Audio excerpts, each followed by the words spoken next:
There's this thing called doom scrolling.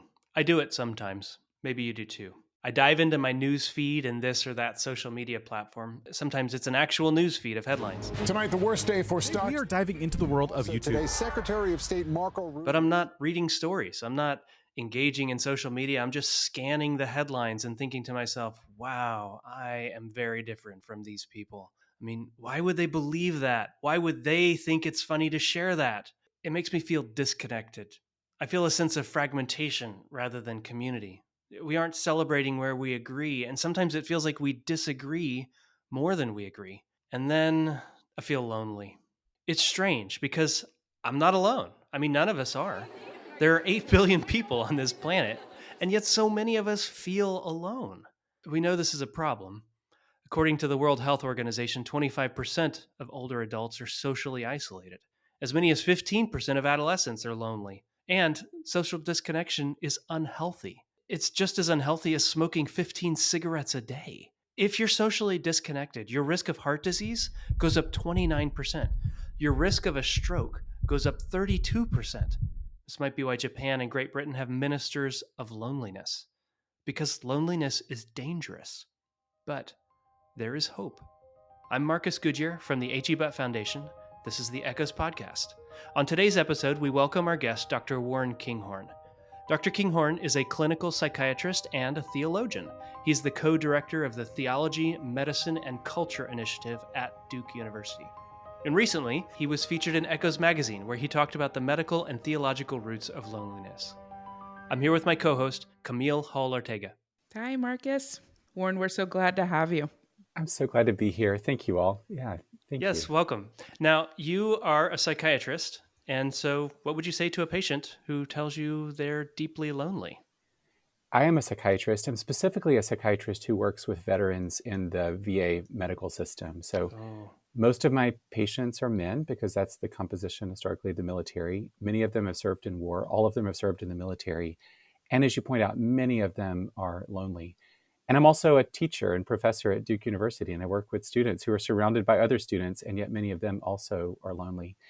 In my clinical work at the VA, when a patient tells me that they're lonely, which, by the way, just happened this morning when I was in clinic, Wow. I would first just want to thank them for telling me that. It's sometimes hard to admit to ourselves and also to others that we're lonely. Yeah. We may feel some shame around that, so I'd say, thank you for telling me that. And then I think I wouldn't try to convince them otherwise. I wouldn't immediately jump in and say, oh, but there's these people in your life that you should be grateful for, Right. but rather just accept that experience. And then I would tell them that I'm really happy that they're in conversation with me and connected to me. So the relationship that I can build with a patient is not everything that a patient needs, but it may be a start that might be a way to build some trust that then could extend to other kinds of relationships in the future. And then I would start to ask, like, who is it in your life who you have felt connected to in the past, or who you might want to be connected to, or who you might feel a kind of wound of disconnection from, and what would it might mean to begin to take some risks of reaching out to them and putting yourself into a community, especially. I am thankful for the work that you do, and I imagine that the context is huge. The context has a lot of effects on what your conversations look like and what your recommendations look like. I'm married to a veteran. My husband is a Marine Corps veteran. And so I've heard so many stories, but I imagine you have lots of them. Do you find that post-COVID or any other factors you've seen have really played a part in the number of folks you're hearing talking about loneliness or coming to you with issues of loneliness? Anecdotally, that has been my experience. I mean, COVID was so difficult for all of us and more difficult for some people in some communities than others. But for many of my patients and for also many just in the rest of my networks, I think COVID was a time when we had this enforced social isolation. And I think it's easy to quantify the cost of virus transmission, and it was really important that that be quantified, but it was harder at the time to quantify the costs of social isolation and not eating with people and not being with people and not singing with people and not sharing the relationship. So people who were already vulnerable to isolation in the context of that forced isolation often ended up even more so in ways that's frankly been hard to recover and get back. And I think people develop habits and communities develop habits. Yes. And there's a lot of people out there that are still suffering. For sure. Yeah. You mentioned earlier that sometimes when patients say that they are lonely, there's some shame attached to that. Do you think that as a nation, we feel some shame attached to the loneliness we felt during the pandemic? I think that shame is actually a really important contributor to loneliness. Ah, And loneliness Mm. also produces shame. And so there's a two-way relationship there. And I follow Brene Brown on this. I follow my friend Kurt Thompson when he talks about shame from a yeah. Christian perspective, that shame correlates with this two-part belief. And one belief is that I am not blank enough, where Mm-hmm. whatever that blank is whatever we most need to fit into or to be accepted by a community to which we Right. need or want to belong.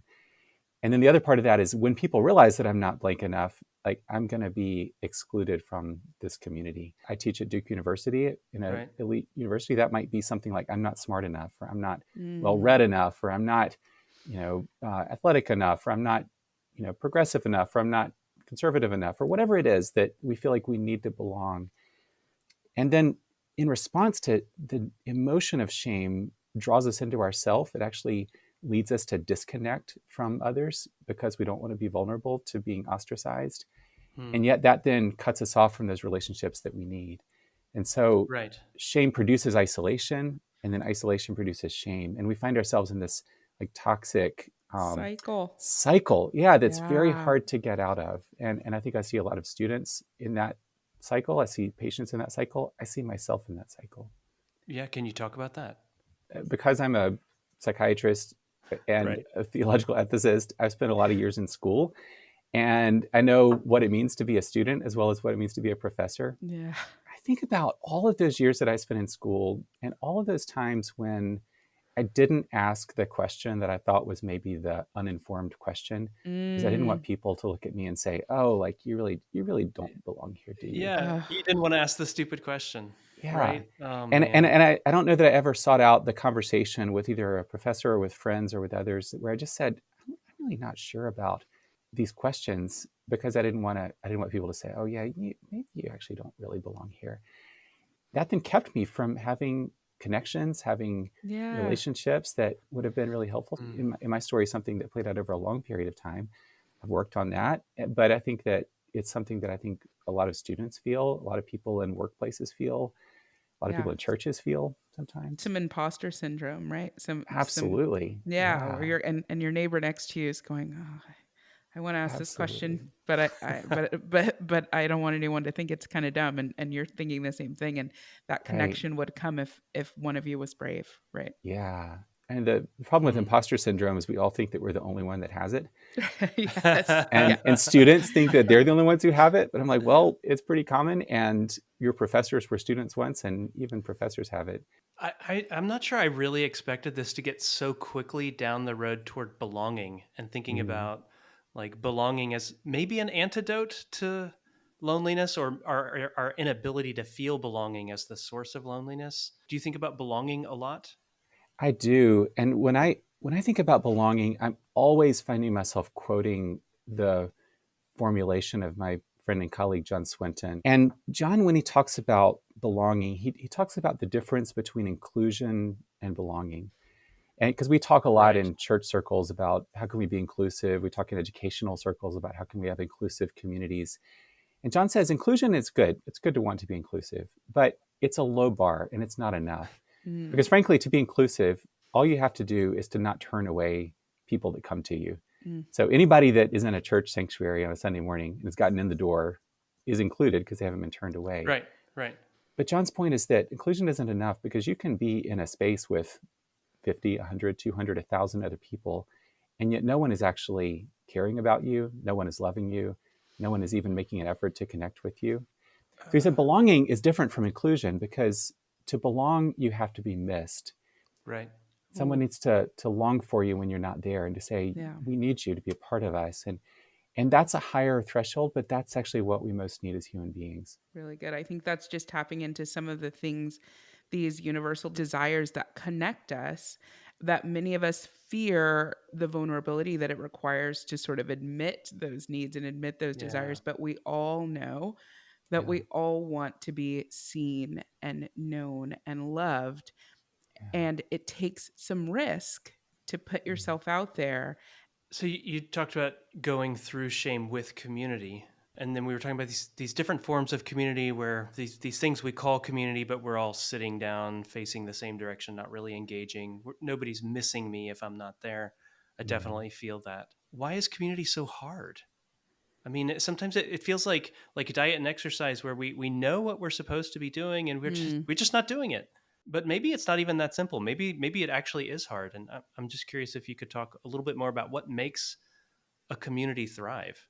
That's kind of the Genesis 3 question, isn't it? Like, where's our world not as Uh, as we know in some ways that it could be? And we have basic needs as human beings to connect with other people from the our very earliest parts of our lives. Like, we become who we are in relationship with those who form us and those who guide us, and yet we find ourselves, like, in this world, ultimately find that those relationships always in some ways let us down. They hold us and they let us down. Even in the best case scenario, that's actually just part of what it means to live in the world, that we find that sometimes when we need other people, they're not there for us. And that's actually part of how we develop selves who are able to continue to go in the world. And though, if we find that those relationships really aren't there for us, or are abusive, or are neglectful, that becomes really hard. And so we begin yeah. to learn, like, I can only trust in myself. No one else is going to be there for me. Mm. And that leads us to have a sense that the world is up to me to navigate as an individual. And so then you can believe all you want about the importance of community, but if your kind of core belief is that I can only trust in myself because no one else is going to really be there for me when I need it, it's going to be really hard to trust. Some disillusionment there. Yeah, Yeah. and just a sense of, like, can we actually lean into a community to both contribute to it and to be formed in it in a way that we need as human beings? I can relate with those feelings of disillusionment where you go, I've tried that. I've Yeah. tried that. You join a new church, you're in some Right. kind of new community, and folks say you got to put yourself out there. You got to join this small group and try getting involved, and you'll have one, two, three, a handful of experiences that didn't meet your expectations, and then you go, I've tried it, and it, Mm, it takes some level of something, right? mm, Fortitude, resilience, something mm, where folks are saying, try again, and you mm. try again because Yeah. there's community there to be had. That's right. And we don't stop needing it. Yeah. Yeah. Yeah. Yeah. Yeah. You mentioned veterans and students earlier. I assume the veterans tend to be older, although they may not be, and your students tend to be younger, although they may also not be. Are you seeing loneliness as affecting different generations differently, or is it pretty Mm. much the same no matter what generation or what age you're in? I think loneliness affects every generation, and it Yeah, affects veterans as well as students, as well as all of us. So right. it's a broader cultural problem. It does, I think, affect different generations in different ways. I would very much recommend the Surgeon General Vivek Murthy's 2023 report. So he reports in this compiled report that American adults spend nearly an hour per day alone more than we did in 2003. So that's 30 hours a month that we would have been around other people, 20 years ago, that we're not now. That we spend less time with friends. So Mm, whereas in 2003 it was 60 minutes a day, in 2020 it went down to 20 minutes a day, partly because of the pandemic. But there was a full 70% decrease in in-person time among youth ages 15 to 24. So we might think that for various reasons older adults would be more lonely in our culture than young adults, right, but that's right. not necessarily the case. I'm interested because you are in a somewhat unique position in that you're trained as a theologian, but also as a psychiatrist. And I'm Right. wondering how those two fields inform your work in different ways or in the same ways, and how that plays out in this context of loneliness. Well, it's hard for me to disentangle those because I am a psychiatrist. I'm also a theological ethicist. I actually started this training by taking 2 years out of medical school and coming to divinity school here at Duke. But I would say that the blessing in my case of my training as a psychiatrist is it's just made me so much more appreciative of how complex and beautiful human beings are in our Mm. particularity. I have a book called Wayfaring that was just published last year, in which I talk about the tendency of psychiatry sometimes to just treat people as collections of symptoms that need to be reduced in what I call the machine metaphor of mental health care. Like, we interpret people's experience as symptoms, we gather those symptoms into diagnoses, we apply techniques to those diagnoses, we try to reduce the symptoms, and we say, oh, that's good mental health care. But all that is like technical symptom reduction. Like, it's not actually the kind of vision that we need. But I think psychiatric care at its best is not like a practice of like just applying techniques, whether those are medications or particular therapies to a particular problem. They're practices of walking with people. And that's where I think my theological training like helps to reinforce that, because Christians believe that we're not just machines, and we're not just collections of symptoms, and we're not just collections of problems, but we are creatures of God, and we are children of God, and we're made in God's image, and Yeah. God knows us and loves us. And so we come into the world as these creatures whom God knows intimately and loves deeply. And that affects how we relate to each other. And then we know that God intended for us to be in community. He told us Yeah, in his word, right? That so that's right. many references to the body of Christ and Right. Which the is importance community. of right, the Yes. importance of corporate worship. We from the very beginning, right? God's telling Adam, it's not good for you to be alone. You need a helpmate here, Yes. right? So God has really designed us to be in community, and he That's made right. that very clear. And so there's this beauty in the knowledge of the way it should be, the way that God intended it to be. Yes. Throughout Scripture, we're called into this interconnected relationship with each other. And even more than that, like, the New Testament has this vision that we're members of a common body. Now, that's pretty connected. And I think that's one of the reasons why it's important not to ever think of ourselves as machines, because you can put a machine in a warehouse or in a field and it's going to be what it is.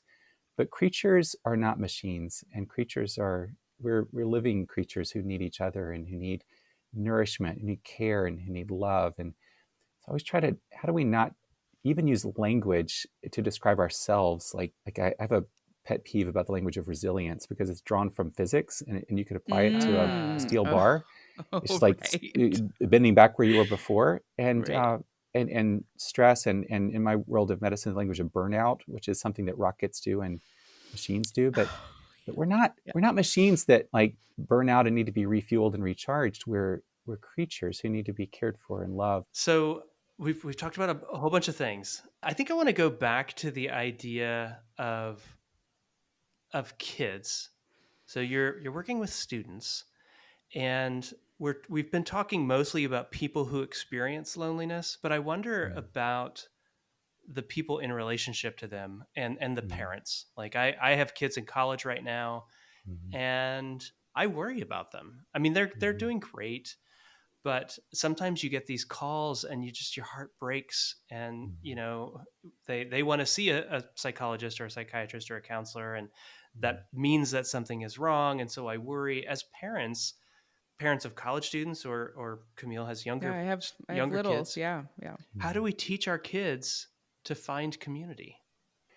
I'm also a parent. I also, worry and think about like what my own kids who are in college and high school, and also Yeah. what their friends are experiencing. And I do think it's just a challenging time to be a kid, to be an adolescent, to be a young adult, as we've talked about. I mean, there is no one size fits all solution to everyone. So the Right. last thing I want to do is to come on and say, like, Right. this is the easy way to get Oh 3 easy man, connected. I steps. Yeah. wanted an It's never that answer. easy. And Oh, again, that's part of, like, we're not machines that like just need to, you pull out the instruction right. manual and you just Yeah. kind of make some Yeah. tweaks. Like, We've got we're some individual differences here. yeah, and we're on a Yeah. journey, and we're wayfarers on a journey. And so we walk alongside each other, and sometimes you only know what's needed when you're really right there in the situation. So Hmm. placing ourselves, even to take the risk of placing ourselves in the way of community, is always something that's important, I think, for young kids and also for kids as they get older. And so I think we'll probably be talking some about social media and technology and other things. But one of the challenges I think of what kids are facing now is that there's all sorts of opportunities to find ourselves connection in people who are not actually physically around us and who may not be Yes. connected to us in other ways, but at the cost of connection to those like in the places where we live or maybe even our own homes. I feel very fortunate that my wife and I have been part of the same church here in Durham for 21 years, and some of my kids have grown That's up Wow. there, awesome. That's and awesome. that's a blessing. And I recognize that not everyone, for various reasons, has that privilege and blessing to have been part of a community for so long. But it's a profoundly important community for us and for our kids. Like, they've known at church that they are known and that they're loved and that Yeah. they belong. And to have, I'm getting emotional even as I talk about it, but Yeah. the experience of as a parent of seeing other adults come alongside my Yeah. kids who don't have to do so, and to say, hey, can we have coffee, or Mm, can we have conversation, or I just want to say I really appreciate you. That means so much. It means so much to them, and it means so much to my wife and me also. And I realize that not everybody has that, and I don't take that for the granted. But I think, village. yeah, but how can we create those villages with each other? And so what are opportunities to do that? So if we're parents, how can we invest in the lives of other kids? If we're in a church congregation or a community, may not have kids of our own, but how can we still be part of that village that's like forming and raising the kids Yeah. around us? Like, what are the opportunities there for us? And for those kids that are isolated, like, what does it mean to understand the reasons for that and to try to find ways to build those connections with others? This can start to feel a little gloomy where we go, okay, we're Yes. describing this epidemic of loneliness. And you Mm. go, for Christians like us, we can say our hope is in Jesus. But in general, when we're speaking about this, is there this feeling that it's going to continue to just get worse, or do we have a more positive outlook than that? Yeah, I don't want to be gloom and doom, in part because I'm a Christian and I, Yeah. want to Sure, have sure. that. I mean, I believe that the Holy Spirit is at work in the world, Yeah. and I also don't want to be Pollyannish and say that, oh, there's easy solutions. We're going to quickly get out of this. I think the fairest thing to say is that we live in a culture where there are profound barriers and obstacles toward the kind of human connections that we most need, and that may be as much or more now as it's ever been. And also, there's a lot of really amazing connections that are happening, and there's a lot of communities that Hmm. are really healthy, and there's a lot of people who are really healthy, and Yeah. a lot of opportunities for healing and growth. And the challenge of the pandemic and this enforced, like, almost universally enforced isolation that we all felt has meant that Yeah. after the pandemic we actually value, we feel the need for connection because we felt what it means not to have it. Yeah, and I mean, you mentioned social media earlier. I think that is definitely technology is definitely part of the challenge we're facing. And so for me, Camille, it's not that it's all doom and gloom, but that we are in a particular, I think, world pivot around technology Mm. that is similar to what happened back with print. Clay Shirky talked about this 10, 15 years ago in a way that I found resonant. But as a result, we're faced with these technologies that are impacting us in ways we can't anticipate, and we're only learning the effects as they happen. So I'm curious, if we just take it into technology and think about that for a minute, what are the ways in which you've seen people? I don't think we need to talk about how technology drives us to loneliness. That's pretty obvious. But what practices have you seen people do to use technology faithfully and use technology lovingly and in a way that brings communities together, but not superficially? Well, I think you're right. We are in the midst of a cultural reckoning about Yeah. technology, and I think you're right that most people recognize that. I see, when looking at data on rates of depression and anxiety and other mental health challenges, including thoughts of suicide among college students, which Hmm. has been tracked in different surveys for the last several decades. There's an inflection point about 2012 where you began to see increasing rates both of self-reported depression and anxiety, and also willingness to engaging in mental health treatment Mm. on college campuses, that has continued to rise since then. It's been kind of Hmm. plateaued at a high level since the pandemic. And there's lots of things that are possible contributors to that. But one sensible reason is that about 2012 was around when we had universal smartphone adoption and universal social media adoption among Right. adolescents and young Right. adults. So all to say, I think there's real benefits of social media, and I have a phone in my pocket right now, so I feel the pull of it too. But there's also possible harms that we have to reckon with, and there's very practical things that one can do. So one is a high schooler or a college student might decide just not to be on particular social media platforms. They're not all the same, and some Right. are frankly Yeah. more addictive than others, and also more like the content, it varies among Yes. them. So you Yes. can just refuse to be on a platform, and you Yeah. might That's miss right. out some, but there's benefits to that. You can choose not to have an app on your phone and just to access it on a laptop. That doesn't keep you off of it, but it may keep the kind of just Hmm. from dominating all of our attention. You can set time limits. You can choose to only follow a certain number of people, etc. So there's practical ways that I think kids are already navigating this, and I'm trying to navigate it myself too in terms of Yeah. Yeah. what's healthy and what's Yeah. not. Oh, that's so good. I'm thinking none of us are immune, because it Mm, starts so young now and it runs the gamut all the way up, to yeah. older folks. And I think of just even my own children where my husband and I were very committed, we're just not into the screens. We don't want this screen time. I've got a 5-year-old and a 3-year-old. So they're Hmm. young. And then you very quickly realize that is very difficult to be avoiding screens. And then you see there's so much importance in not demonizing because you'll go, oh gosh, there are really great learning tools on this tablet here, right? There's this tension between these very obvious dangers and these very obvious advantages. And it's Right. tough. It's really Yeah. tough. Yeah. Yeah, it makes me think of Albert Borgman, who I had the privilege of hearing at Laity Lodge in 2011, and it was actually a life-changing retreat for me. Albert Borgman is a philosopher of technology. He died recently, and he talked about the affordances of technology and how we just need to be aware of what they afford us to do, which is a strange way of talking. He's a philosopher, but also what they take away from us. And kind of the simplest example is the hearth. When our main technology is a hearth in the center of our home to provide heat and food, we gather around the hearth for heat. We cook our food there together, and all kinds of things happen because of that simple technology. We gather around it. But if we have central heating, we Hmm. lose an opportunity to gather. So let's switch to Albert Borgman. This is in 2011, the clip we're going to hear at the retreat that I was at. He was a speaker at Laity Lodge. Laity Lodge is H.E. Butt Foundation's adult retreat center. I was at the retreat. Borgman has this profound way of talking about the cycles of new technology. He says that technology makes a promise to us, and then it delivers on that promise, but it also betrays that promise at the same time. And so it sends us constantly looking for new technologies. And we have audio from that retreat. So we're going to listen to him now in his own words.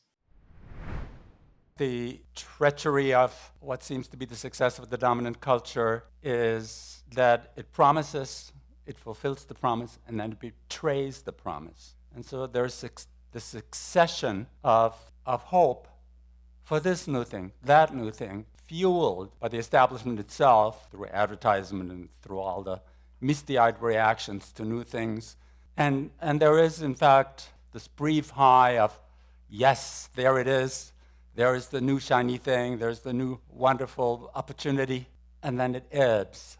And there is this mildly addictive pattern to it that we get restless. We look for the next new thing. We start looking around. And then there is the next new thing. And so the pattern continues. What are your thoughts? Yeah. Yeah. What do you think when you hear that? I think there's a few things to say about that. One is just from the perspective of why that's happening. Our attention is a commodity. Like Yes. people make money off of it. Corporations make a lot of money off of our attention. And so how we focus our attention is in part a question of who's making money off of us and off of our bodies and off of what we do. And so if we have to recognize that this is an economic reality. Really good. Once I listened to it a couple of times, I really enjoyed the quote. And I too was thinking, oh, I want to hear the rest of that talk. Mm. But I thought about in this context of loneliness, how this all plays in. And we, of course, are in a culture of instant gratification, Yeah. and there are these highs that come with that instant gratification, but then there's the ebb, the feeling of something's missing, a feeling of lack or emptiness.